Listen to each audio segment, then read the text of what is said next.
नमस्कार दोस्तों, स्वागत है आपका। आपके साथ मैं हूं आशिमा त्यागी।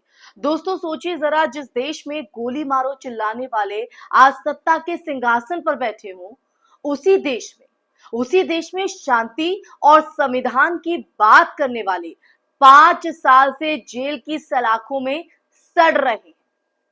ये कोई फिल्मी कहानी नहीं है दोस्तों, बल्कि दिल्ली दंगे के उन युवाओं की सच्चाई है जिन्हें देशद्रोही साबित करने में सरकार की पूरी मशीनरी 5 साल से लगी हुई है, लेकिन आज तक एक ठोस सबूत नहीं दे पाई।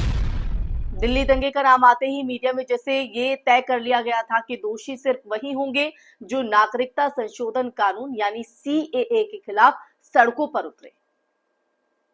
उमर खालिद, शर्जिल इमाम, गुलफिशा फातिमा, मीरान हैदर, ये सभी ये सभी वही चेहरे हैं जो संविधान और लोकतंत्र की बात कर रहे थे दोस्तों।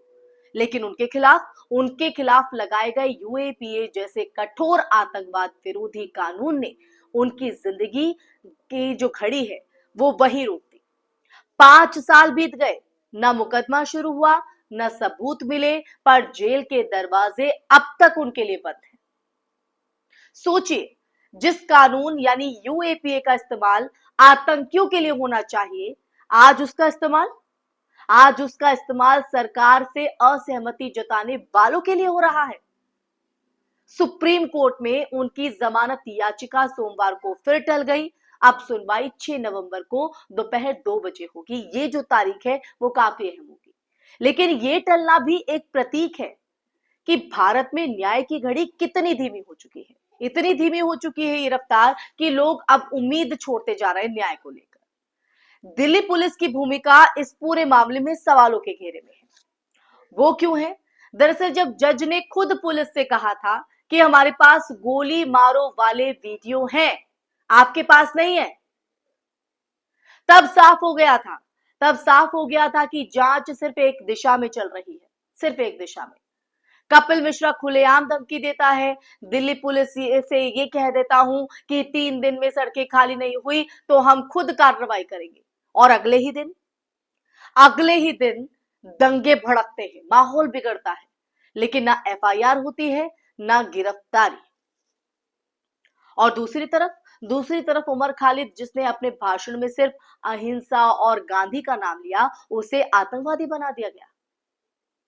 ये कैसा न्याय है दोस्तों?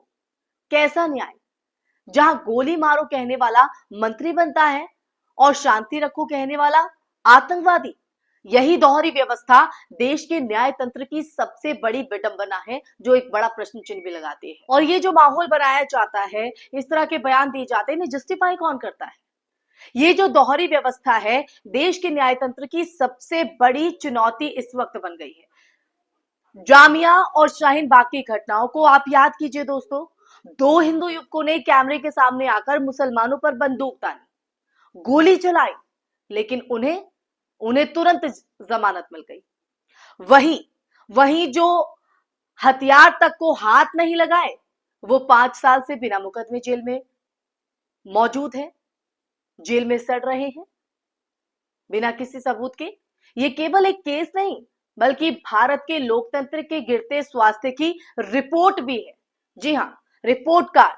ये दिखाता है कि आज सत्ता में सवाल पूछना, संविधान की बात करना, असहमति जताना, सब कुछ आतंक की श्रेणी में डाल दिया गया है। मीडिया की भूमिका भी उतनी ही शर्मनाक है दोस्तों, उस पर बात करना भी उतना जरूरी हो जाता है, जिसने दंगों को धर्म के चश्मे से दिखाया, लेकिन सत्ता के उकसाने वाले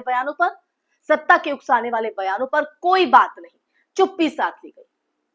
दरअसल अगर देखा जाए तो ये सिर्फ उमर खालिद की कैद नहीं, बल्कि हमारे लोकतंत्र की भी कैद है। वो लोकतंत्र जो अपनी पहचान रखता है। 5 साल से सरकार सबूत नहीं बल्कि संदेश दे रही है कि जो बोलेगा वो कुचला जाएगा, और जो हिंसा फैलाएगा उसे संरक्षण मिलेगा। ये कहां का न्याय है दोस्तों? अब सवाल ये नहीं है कि सुप्रीम कोर्ट 6 नवंबर को क्या फैसला देगा, 6 नवंबर की तारीख कितनी ऐतिहासिक होगी, बल्कि सवाल ये है कि भारत के लोकतंत्र की आत्मा अब भी जिंदा है।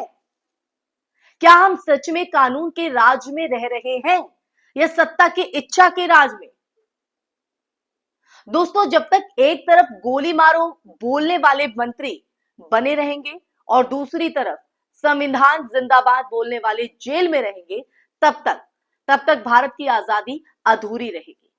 हम आजाद होके भी गुलाम रहेंगे, क्योंकि असली आजादी का मतलब है, या तब वो आजादी होगी जब सवाल पूछना देशद्रोह नहीं, लोकतंत्र का सबसे बड़ा अधिकार माना जाएगा। दोस्तों, ये कैसा न्याय है जहां पर एक तरफ मंत्री इस तरह के शब्दों का इस्तेमाल करते हैं जो समाज को बांटने, समाज में जहर घोलने का काम करते हैं। देश की सांप्रदायिकता जो हमारा माहौल है उस पर एक कहीं ना कहीं घात करने की कोशिश होती है। इसी दोहरी व्यवस्था के चलते न्याय तंत्र भी सवालों के घेरे में आ चुका है। ऐसे जो मंत्री हैं उनके खिलाफ क्यों नहीं एक्शन लिया जाता? उन्हें कटघरे में क्यों नहीं खड़ा किया जाता? उन्हें जेल के सलाखों के पीछे नहीं किया जाता? जो समाज को बांट रहे हैं, भाईचारे को खत्म कर रहे हैं, देश के लोकतंत्र पर कहीं ना कहीं घात कर रहे हैं, हमला कर रहे हैं, ऐसे लोगों के लिए भी अब ठोस कदम उठाए जाने की जरूरत है। और ये तभी होगा दोस्तों जब हम और आप मिलकर सवाल उठाएंगे, सवाल पूछेंगे उन सत्ताधारियों से जो सिर्फ अपने हित साधने के लिए जनता को आपस में कहीं ना कहीं भिड़वाने, आपस में कहीं ना कहीं जो है आमना सामना कराने के लिए खड़े रहते हैं, सिर्फ अपना हित साधने के लिए, चंद वोटों के लिए। तो आप सच्चाई को समझिए दोस्तों, ये बेहद शर्मनाक है और दिल को कहीं ना कहीं कचोटती भी है ये चीजें। धर्म के चश्मे से नहीं, अपने विवेक से काम लेने का वक्त है। इसी के साथ इस चर्चा में फिलहाल के लिए बस इतना ही। ये चर्चा आपको कैसी लगी कमेंट बॉक्स में कमेंट करके बताइएगा दोस्तों। इसी के साथ आप लोगों से इजाजत लेना चाहूंगी, फिर हाजिर होंगी एक ऐसे ही टॉपिक के साथ। तब तक के लिए अपना ख्याल रखिए। जय हिंद, जय भारत, नमस्कार।